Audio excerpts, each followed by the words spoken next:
कांग्रेस नेता धीरज साहू और उनके करीबियों के ठिकानों पर चौथे दिन भी इनकम टैक्स के छापे जारी रहे। झारखंड, ओडिशा और पश्चिम बंगाल के 25 ठिकानों पर हुई रेड में अब तक 300 करोड़ रुपए से ज्यादा कैश बरामद हो चुका है।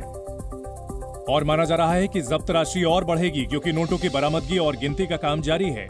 रांची में रेडियम रोड पर मौजूद उनके बंगले पर छापेमारी रात भर की गई। अधिकारियों ने दस्तावेजों को खंगाला।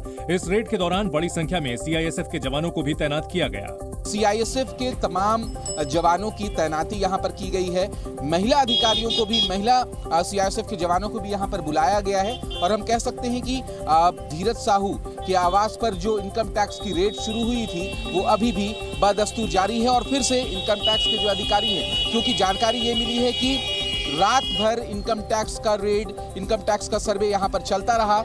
धीरज साहू के घर, दफ्तर और फैक्ट्री पर छापेमारी टैक्स चोरी के मामले में की गई। ओडिशा की बौद्ध डिस्टिलरी प्राइवेट लिमिटेड के ठिकानों पर भी छापे मारे गए। ये कंपनी कांग्रेस सांसद धीरज साहू के परिवार की है। छापे के दौरान नोटों की गड्डियों से भरी करीब 10 अलमारियां मिली। ये अलमारियां 500, 200 और 100 रुपए के नोटों से भरी हुई थी। धीरज साहू कांग्रेस के राज्यसभा सांसद हैं। चौथे दिन की रेड में इनकम टैक्स के अधिकारी आधा दर्जन गाड़ियों में पहुंचे। खास बात यह रही कि इनकम टैक्स के ये अधिकारी ओडिशा से रजिस्टर्ड गाड़ियों में पहुंचे थे। इसके अलावा दूसरी खास बात यह रही कि कैश के अलावा जेवरात भी बरामद हुए हैं। शनिवार को रांची में धीरज साहू के आवास सुशीला निकेतन से अधिकारी 3 सूटकेस लेकर गए। इनकम टैक्स विभाग के सूत्रों के मुताबिक इनमें से एक बैग में ज्वेलरी भरी थी। हालांकि इसकी आधिकारिक पुष्टि नहीं की गई है। इनकम टैक्स के अधिकारी हैं वो तो यहाँ पहुंचे हैं, लेकिन जो प्रेमाइसेस है, यानी जो ये आवास है धीरज साहू का, उनके आवास पर तमाम लग्जरी गाड़ियां जो नजर आ रही होंगी वो इनकम टैक्स के साफ तौर पर जो गाड़ियां नजर आ रही होंगी वो धीरज साहू का है, जो कि सांसद हैं कांग्रेस से। और इनकी गाड़ियों को देखकर ये अंदाजा लगाया जा सकता है कि कितना बड़ा रुतबा है। छापेमारी के दौरान आयकर विभाग की टीमों ने कंपनी के कई खातों को भी फ्रीज कर दिया। अब इन खातों से फिलहाल कोई लेन देन नहीं हो पाएगा। इतनी बड़ी रकम को देखते हुए प्रवर्तन निदेशालय यानी ईडी की भी इस मामले की छानबीन में एंट्री हो सकती है। ओडिशा में भी धीरज साहू के ठिकानों पर छापेमारी की गई। ओडिशा के बौद्ध, बोलांगीर और संबलपुर में उनसे जुड़े ठिकानों पर इनकम टैक्स ने रेड की। और संबलपुर में तो बरामद नोटों के गिनने का सीसीटीवी भी सामने आया है। संबलपुर में शनिवार को दोपहर तक हुई गिनती में 37 करोड़ रुपए कैश गिने गए। इन करोड़ों रुपयों को बड़े बड़े बैग्स में भरकर बैंक लाया गया। बैंक में इनकी गिनती की गई। अभी हम जहां पे खड़े हैं यह संबलपुर का स्टेट बैंक का मुख्य शाखा आप दिखाई दे रहा है शटर, इसी के अंदर रुपयों की गिनती चल रही है। बुधवार को भुवनेश्वर से 300 किलोमीटर दूर बौद्ध जिले में मौजूद बौद्ध डिस्टिलरी प्राइवेट लिमिटेड की फैक्ट्री और दफ्तर पर छापे मारे गए। ये कंपनी स्प्रिट, सीमेंट, ईंट और दूसरे उत्पाद बनाती है। छापेमारी में भुवनेश्वर से 5 गाड़ियों से आए 20 से ज्यादा इनकम टैक्स अधिकारी और कर्मचारी शामिल थे। इन छापों पर धीरज साहू या कंपनी ने अभी तक कोई प्रतिक्रिया नहीं दी है। रेड खत्म हो चुकी है, लेकिन नोटों की गिनती चालू है। आयकर विभाग अब कंपनी समूह से जुड़े लोगों से इस मामले में पूछताछ करेगी और उनसे इतनी भारी मात्रा में कैश रखने की वजह पूछी जाएगी। ये जानने की कोशिश की जाएगी कि क्या ये काला धन है। अगर नहीं है तो कैश को बैंक खातों में जमा क्यों नहीं कराया गया।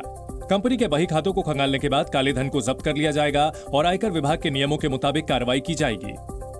उड़ीसा के विभिन्न जिलों में 20 से अधिक अंचलों में ये रेड की गई थी और उसी के तहत बलांगीर जिला के टिटलागढ़ में 252 करोड़ से अधिक रुपए वहां से बरामद की गई है। कल शाम को उनका जो मैनेजर है बंटी साहू, उनके घर में भी छापा मारा गया था और उसी छापे के तहत उनके घर से करीब 50 करोड़ रुपए अभी निकाले गए हैं।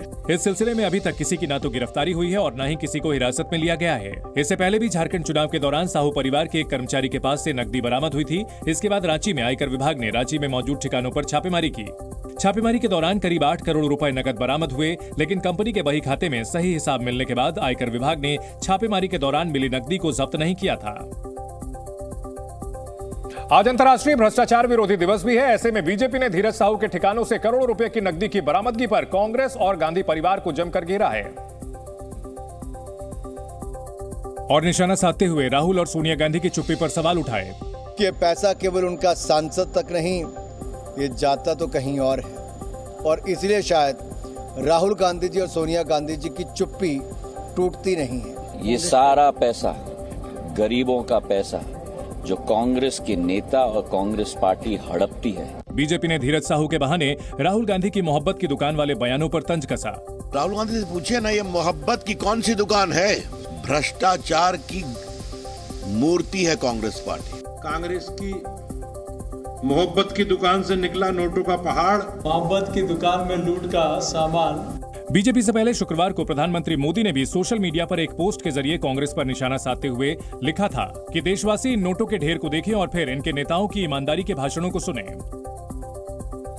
कथित काले धन की बरामदगी पर बीजेपी के हमले का कांग्रेस ने भी जवाब दिया। कांग्रेस ने बीजेपी पर निशाना साधते हुए देश के आरोपी बैंक डिफॉल्टर उद्योगपतियों की याद दिलाई और पूछा कि बीजेपी मेहुल चोकसी और माल्या जैसे आरोपियों को क्यों नहीं पकड़ती। कहां पड़े हुए हैं चक्कर में 200-250 करोड़ के। अरे कई लाख करोड़ रुपया लूट ले गया है अडानी, उसको धरे पकड़े। मेहुल चोकसी और माल्या और नीरव मोदी, उसको धरे पकड़े। वहीं आम आदमी पार्टी ने बीजेपी से सवाल पूछा कि नोटबंदी के बाद भी काला धन क्यों मिल रहा है। तब ये कहा गया था कि देश से काला धन खत्म हो जाएगा। सिर्फ और सिर्फ देश को धोखा दिया गया। कांग्रेस ने आरोप लगाया कि सरकार की एजेंसियों को सिर्फ विपक्ष का भ्रष्टाचार दिखाई देता है। 3 राज्यों की इनकम टैक्स रेड में करोड़ों रुपए के कैश की बरामदगी के बाद बीजेपी ने देश भर में कांग्रेस के खिलाफ मोर्चा खोल दिया और दिल्ली में बीजेपी कार्यकर्ता पोस्टर बैनर लेकर सड़क पर उतर गए और कांग्रेस मुख्यालय के बाहर प्रदर्शन करने लगे। बीजेपी कार्यकर्ता पुलिस बैरिकेड पर चढ़ गए और कांग्रेस नेताओं के खिलाफ नारे लगाए। पुलिस ने बीजेपी कार्यकर्ताओं को हिरासत में भी लिया और बस में भरकर वहां से ले गए।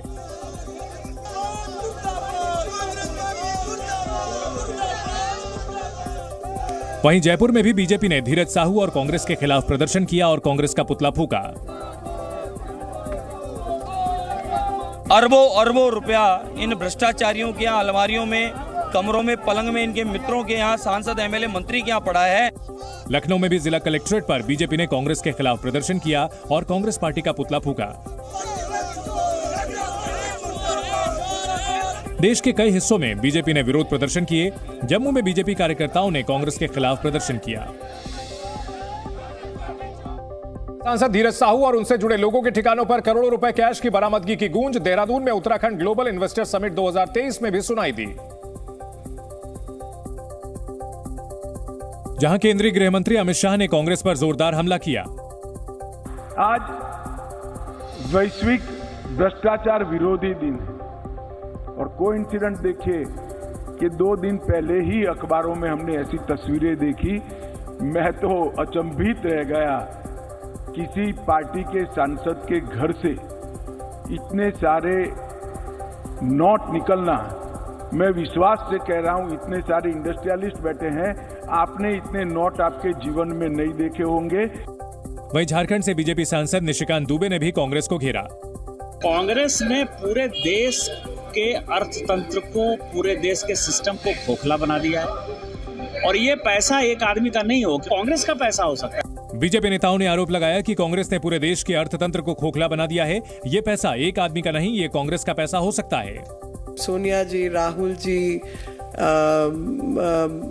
प्रियंका जी और मल्लिकार्जुन खड़गे, सब ने चुप्पी साधी हुई है, मुंह में सबके दही जमा हुआ है। करीब करीब बीजेपी का हर बड़ा नेता और मंत्री धीरज साहू के बहाने गांधी परिवार को घेरता नजर आया।